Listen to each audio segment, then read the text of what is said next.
We have, as all of you know, in Vermont, in New Hampshire, all over this country, an infrastructure which is crumbling. Our roads, our bridges, our rail system, water plants, wastewater plants, all in need of massive repair. When you have high unemployment and you have an infrastructure which is crumbling, common sense indicates that you invest in rebuilding your infrastructure and put millions of people back to work.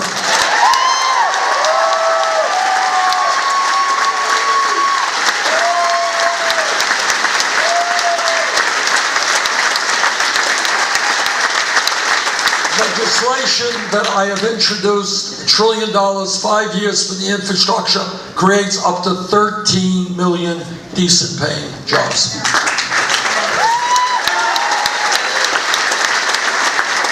But it is not enough just to create jobs.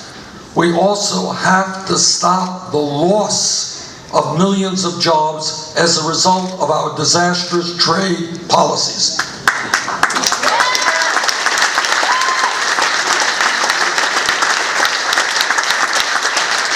I know that trade is not a sexy issue.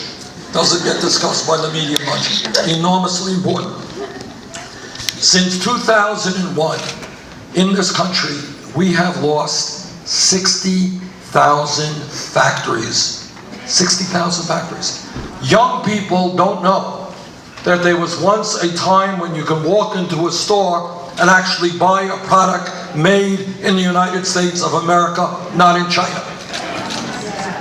You're looking at a senator and a former congressman who voted against NAFTA, CAFTA, permanent ownership.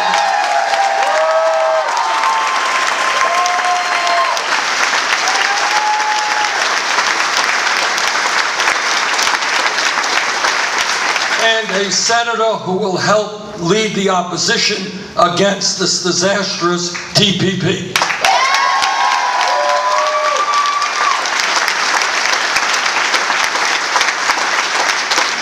We need a trade policy that works for working people, that works for poor people in other countries, and is not simply designed to maximize corporate profits.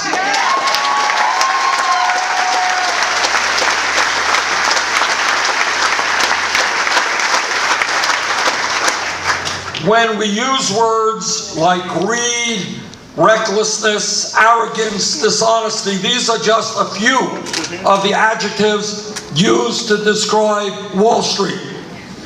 All of you are aware that in 2007, 2008, the greed and illegal behavior on Wall Street drove this country into the worst economic downturn since the Great Depression.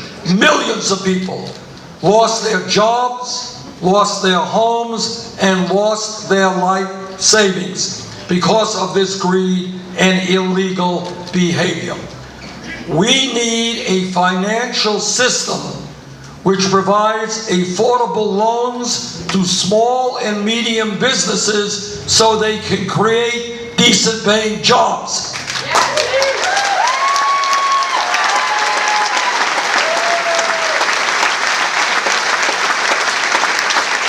We do not need a Wall Street which is an island unto itself, separate from the productive economy, whose only goal is to maximize profits for a handful of financial institutions.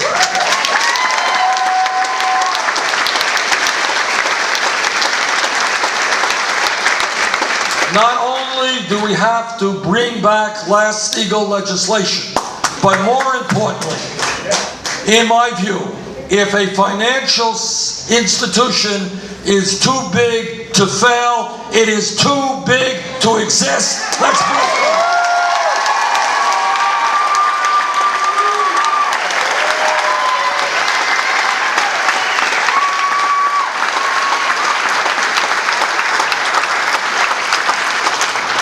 Probably won't get me many campaign contributions from Wall Street.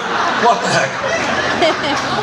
Now, I am often asked, Bernie, what is the most important issue? And I can never answer that because all of the issues that we are talking about are extraordinarily important. But this I can say. There is one issue that impacts every other issue. If you're concerned about jobs in the economy, healthcare, education, the environment, the one issue that impacts all of those issues has to do with our disastrous campaign finance system.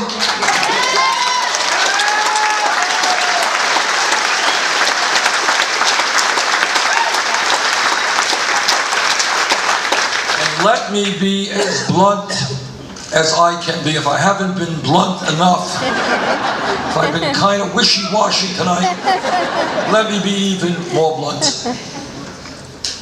As a result of the disastrous Citizens United Supreme Court case, a 5-4 decision, the American political system has been totally corrupted and the foundations of American democracy are being undermined. That's the simple truth. What the Supreme Court essentially said to the wealthiest people in this country, they said, well, guys, you already own much of the economy. Now we are going to give you the opportunity to purchase the government of the United States of America. And that is exactly what is happening right now. Almost all of the candidates have super PACs, which will be more significant in terms of money and policy than the candidate's own campaign. Furthermore, we have a situation now where one family, the Koch brothers, second wealthiest family in America, worth about $85 billion. And this is a family that doesn't want to cut Social Security. They want to eliminate Social Security. It's true. They don't want to cut Medicare and Medicaid. They want to eliminate federal public health programs so that they can become wealthy and have these activities done in the private sector. They don't want to cut the Environmental Protection Agency. They want to eliminate it. They don't want to not raise the minimum wage. They want to eliminate the concept of the minimum wage so workers in America can work for $3 or $4 an hour. That is their overall agenda. These folks, one family, will be spending more money in this election cycle, $900 million, than either the Democratic Party or the Republican Party. When you have one extraordinarily wealthy family spending more money than either of the two major political parties, brothers and sisters, that is not a democracy, that is an oligarchy, and we've got to change it.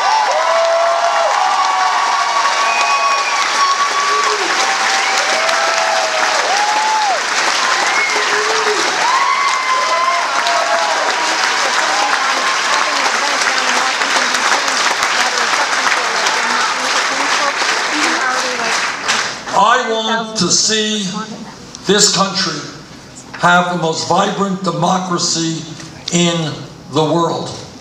I want to see us have the highest voter turnout, not one of the lowest.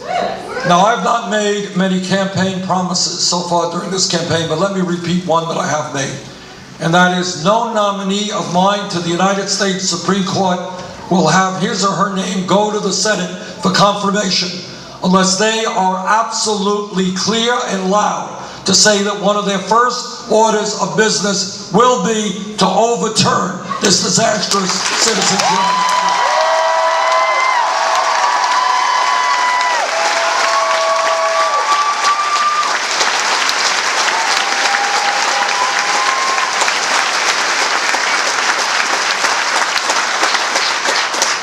But not only do we have to overturn Citizens United, we've got to go further.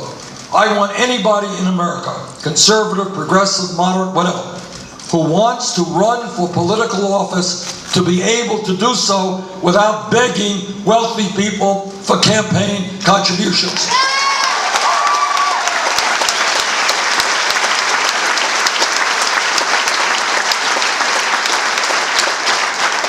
And that is why I believe and will fight for public funding of elections.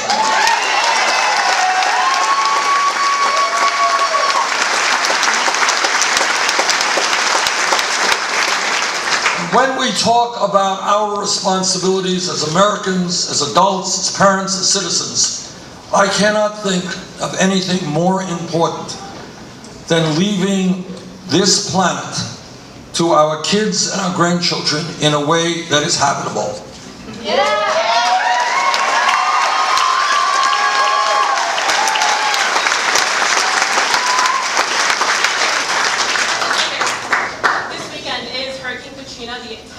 We'll talk about it in a minute, if you could, please. Can you talk about the disproportionate impacts? I will talk about it in a minute. This country has a moral responsibility to lead the world in transforming our energy system away from fossil fuel to energy efficiency and sustainable energy.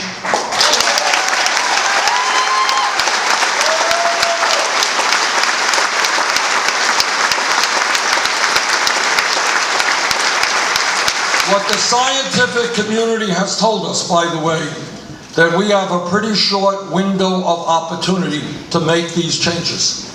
But if we continue as business as usual, what they are telling us is that by the end of this century, this planet will be 5 to 10 degrees Fahrenheit warmer. That means, I want you to understand what that means. That means more droughts, more floods, more extreme weather disturbances. It means more acidification of the ocean. It means more international conflict as countries and peoples fight for limited natural resources.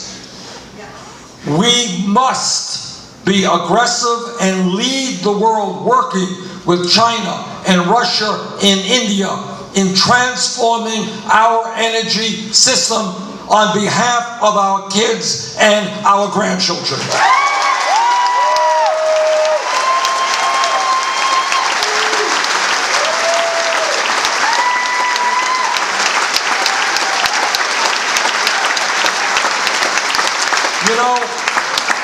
You know, excuse me, ma'am. Excuse me.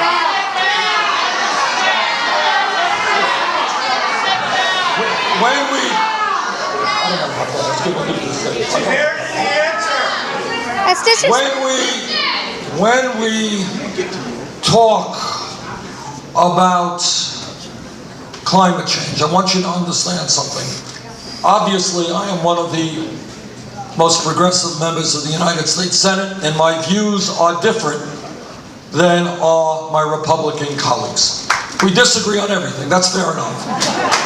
But I want to know, important point here, on this issue of climate change, what we are looking at is an international embarrassment when you have a major political party rejecting science.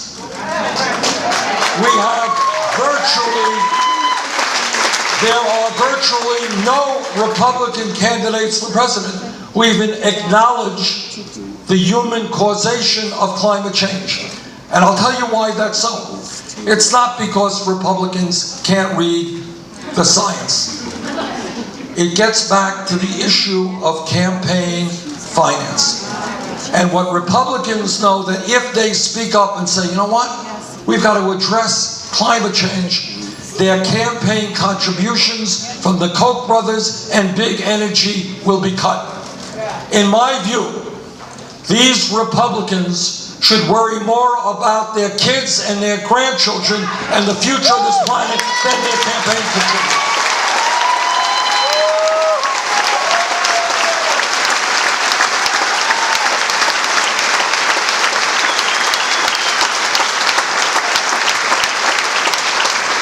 When we talk about the United States within an international context, let me just make this point that I expect many of you know. We remain the only major country on earth that does not guarantee health care to all people. That has got to change.